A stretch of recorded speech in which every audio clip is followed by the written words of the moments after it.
Good morning. I hope you're having a fantastic day. Now, firstly, I just want to let you all know that this is not necessarily going to be a particularly enjoyable, funny, or even interesting video for some of you. It may be boring and it is going to be quite personal, but I've been wanting to make this video for quite some time now. Oh, wait a minute. Personal YouTube issues video incoming. I should probably switch to black and white, have some generic sad piano music playing in the background and have a long, slow fade in on my face while I tell everyone that I just really didn't want to make this video. No, I'm not going to be doing that because I'm a fucking adult, and over-dramatization of serious issues does nothing but trivialize the points that you're trying to get across. In my 30 facts about me video, I said, I suffer quite badly from emetophobia, and I'm going to be talking a little bit about my experiences with emetophobia and exactly how it affected me. If you don't know exactly what emetophobia is, then in a nutshell, it is the fear of vomiting. Whether that's a fear of being sick yourself or of seeing someone be sick really depends on the individual. Now, I'm talking about this today because emetophobia is something that has the potential to affect people, myself included, in a very, very profound way and can actually have quite serious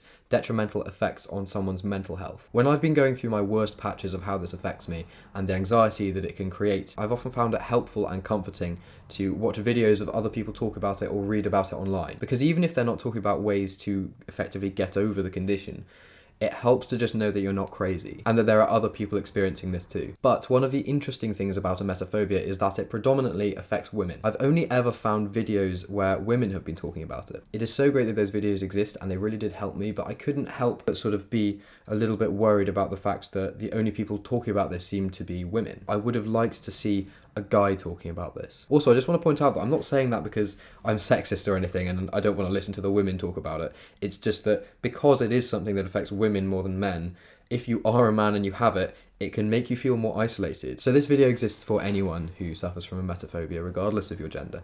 But if you are a man and you haven't seen anything before, then I hope that you can take a bit of comfort in seeing that, you're very much not alone in this. Quick disclaimer is I'm not going to be offering up any kind of help on how to cure yourself of this. I still very much suffer from it, but I just want to make a video that people can, if they're in a very dark place early in the morning trying to convince yourself that you're not going to be sick, you can take some comfort from knowing that you aren't alone in that. Right, let's get into it. For as long as I can remember, I have been terrified of people being sick. And of being sick myself. Now, I'm not talking about one of those really, really annoying people who, if someone throws up next to them, they'll spend the next hour pretending to retch and going on about how sick it makes them feel. I'm talking about an intense, irrational fear. A couple of examples about how this has affected me personally is that I always have a pair of headphones next to my bed in case I wake up in the middle of the night and someone in the house is being sick. Last year, when I was staying at my then girlfriend's house, if she said that she felt ill or sick in front of me,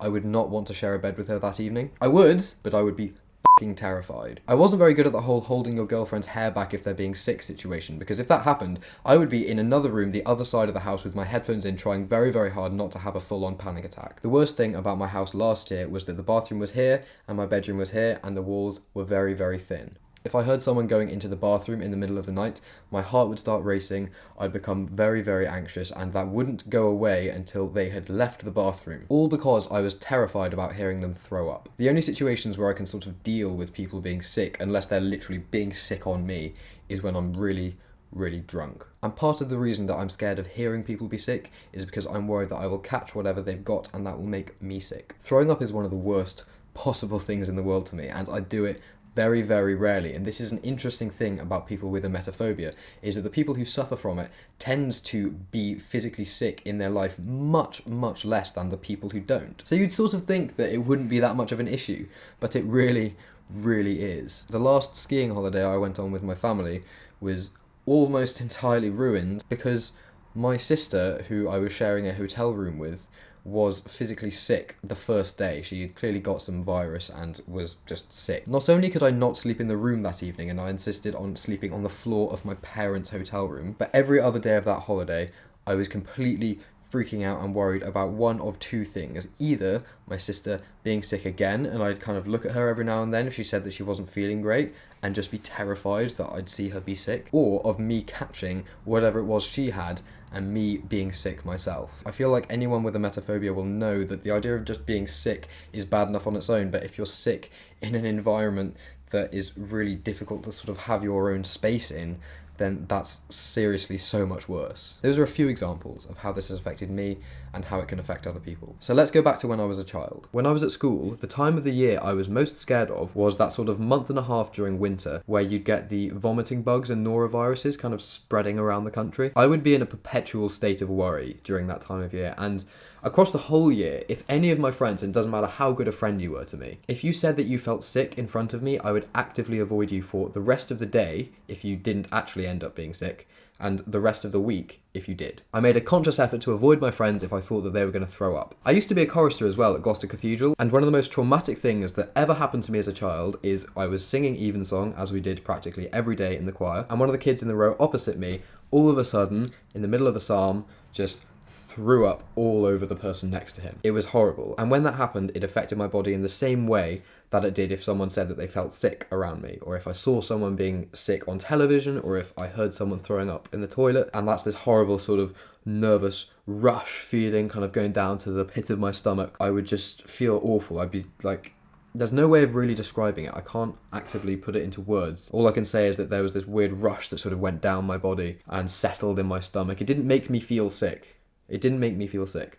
but it made me not want to eat, and it was just, I don't know, fear, I guess. A kind of quite acute fear that you don't really know what it is when you're a child. Now, I don't know whether or not emetophobia is linked to genetics, but I do know, or at least I found out recently, that my mum has it as well. I didn't know that my mum had it until I was old enough to recognise that being sick was something that affected me much, much more than it would affect other people. She arguably has it worse than I do. She once said that she would refuse chemotherapy if she got cancer because she couldn't handle the idea of being sick. I doubt that that's true, but that's what was said. So it's obviously something that's really, really worrying for her. Anyway, I digress. Let's go back to when I was at school. Effectively, everything was fine unless my friend was ill or someone threw up in class, and that was just the worst possible thing, and it would really affect me for like a few days. So that was all fine, but then the summer after I finished college came around, and I was moving to London before going to university. I'd been living by myself in Gloucestershire for 2 years, and my parents lived in London. So after finishing college, I was going to go stay with them over the summer and then come to university. I sang with the Gloucester Cathedral Youth Choir at this point, and it was during the last service that I would ever sing there that I had an emetophobia-based panic attack, I guess. I still don't know exactly what it was, and this is the thing, this is why I want to talk about this, because if other people have this, then I want them to know that it's okay and it's fine and that they're not alone. The way that it has always manifested itself to me, so like I've always been scared of people being sick, but another big one for me is being sick myself in any context, but the worst possible environment is if I'm in a public place. And it happens to be, while we were in the middle of singing, that I had this feeling, this weird feeling in my stomach and sort of in my head at the same time, and it was like, I'm going to be sick, I'm going to be sick, even though I know what being sick actually feels like. I didn't have nausea, I didn't have a cold sweat, I wasn't seeing stars or anything. I know what it feels like when you're genuinely going to be sick, but that doesn't mean that you don't still actually, at that moment of panic, think that it's going to happen. It grew and grew and kind of felt like something was like, it was growing until you were going to throw up.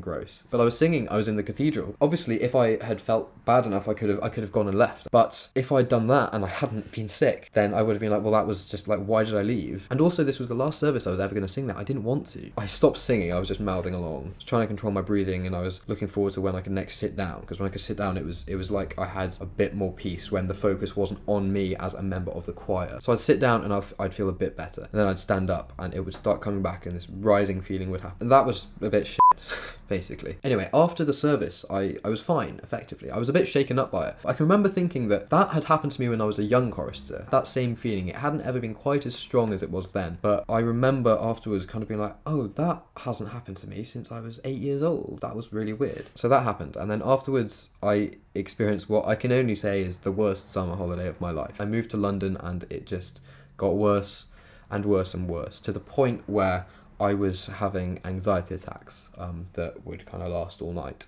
I wouldn't sleep, and I was terrified of getting on the tube, of having a car journey with my parents. I would rather walk from a train station to my house, even if it was like 5 miles, than them come and pick me up, because I was so scared of that feeling. I was so scared of having a panic attack or being sick in the car without being able to get out. This is the thing, is that environments where you feel like you can't get out of without causing a bit of a fuss are the ones where it affects you the most. And the thing is it's so irrational. Because if I was in the car and I felt sick, I could just say, can you pull over? I don't feel very well. And no one would care. But that feeling coming back is so bad that I don't want to risk being in that situation because it'll happen. So that summer was shit. But this all got really bad to the point where I can remember having a massive, like, all day anxiety attack basically, and in the evening being like lying on the floor of the bathroom because I felt like I was going to be sick, even though I was just having a conversation with my dad in the living room. Even though I didn't feel sick. I just thought I was going to be sick. That's the weird thing about it. That's what doesn't seem to make sense. I needed to get out of London, and my parents have got a sort of holiday home on the coast of West Wales. It's beautiful. It's a really isolated little cottage. So I went there with my family, and it was there that I think I experienced a week of effectively anxiety and depression. I'm skeptical to say whether or not I definitely had depression for that period of time, because my best friend since childhood was diagnosed with bipolar disorder when he was about 14, and that has been a very serious thing for him for his whole life, and he's doing fine. But there is nothing that infuriates me more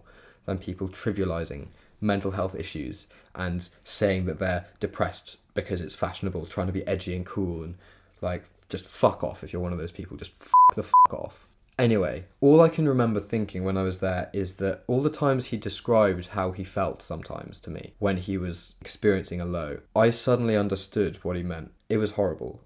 I don't have those feelings now. That was a very short period of time that I experienced this for. This is the thing that I think people sort of need to realise about emetophobia, is that it can have that effect on you. You know, this wasn't just, oh, I don't like people being sick because it smells gross. The irrational fear of it effectively sort of gave me an anxiety disorder. It fucks you up. And also, I was supposed to be going on Childwood that year, which is a week in Northern Ireland doing loads of singing, concerts, services and workshops with 2 different churches that are there. I think one's a cathedral, one's a church. And I didn't go. I paid for it, but I didn't go because I was so scared of having that feeling again, of being, you know, in a rehearsal or in a concert or in a service and having that feeling of, oh, I'm going to be sick, I'm going to be sick, I'm going to be sick, I'm going to be sick, I'm going to be sick. I couldn't do it. So I just didn't go. And not only that, but I at the time I was thinking, how am I even going to get there? I can't get on a plane. That's terrifying. Locked in a tube that you literally can't get out of in any way, with people everywhere. And at this point, I was less scared of other people being sick around me and more scared of myself being sick around other people. So that was that. I'm scared to get in a car with someone. I was scared to get on the tube. I was scared to get on a train. I was scared to eat dinner with my family. My birthday dinner, because there were going to be lots of family members there. And the more people that were there meant that there were more people that I could be terrified about being sick in front of. I self-medicated a little bit, not in any way recommending that people drink, but before these dinners that I'd get scared about, I'd have a couple of martinis with my dad. Once I was a tiny bit tipsy, everything was fine, and I wouldn't have those worries. And then when I went to university, it was a similar thing, especially during freshers, because every evening you're going out, and there'd be loads and loads of people in the kitchens and stuff, and you'd be going to these parties, and I would feel terrified beforehand, and I'd feel awful, but I would kind of force myself to go in and just have a couple of drinks, because I knew that once they'd hit me, I'd be like, oh, f*** it, I'm having a fantastic time. And I did have a fantastic time. It did not ruin my university experience, which is very, very good. There were little things that did help. In fact, for example, this is a plastic bag that I have kept in the back pocket of my trousers, so about 2.5 years. I took it because I can remember thinking, if I'm gonna be sick on the tube, it would be better to be sick into a bag than onto the floor. And this has provided a bit of comfort for me at times. So this is what I mean, is that you can't necessarily help the actual issue, but you can do small things to alleviate some of the symptoms, I guess. Maybe I'm not expressing that properly. It's not the only bag I've got a few. I think if that was the only one I'd ever used, then it would have worn through already. But yeah, that sort of concludes the story of my issues with emetophobia to the current day. Still struggle with it. I still struggle sometimes with the anxieties, with the worries. It does get better. I know that's a cliche. It's a massive cliche. But just to offer a bit of hope to people, I went through all of that, and I'm making a video now about it where I can't remember the last time I had a serious panic attack. I sing in the BBC National Chorus of Wales. I've done 2 concerts one of them in St David's Hall in Cardiff, and I've been fine. I mean, I've worried about it. It is something that I still worry about. When the concert starts, my heart rate increases, but it is more under control now. That being said, I'm not doing anything to make it under control. I'm not, carrying out breathing exercises or mental puzzles in my head to try and stop it. Because I always found when I tried to do that in past cases, all the time I was doing these mental puzzles, I would just be thinking, you're only doing this because you're having a panic attack and you're trying to not have a panic attack and you're now having more of a panic attack. It would just be horrible. It wouldn't help. But yeah, I'm a lot better now than I was. And so if you can take some comfort from that, then please do. And yeah, I hope that this has been some small help. Even if it just made whoever watches this, wherever you are, feel a little less crazy. You're not alone in this feeling. And you're not crazy for feeling it. Thank you for watching if you have, and good luck with everything. And you'll be okay.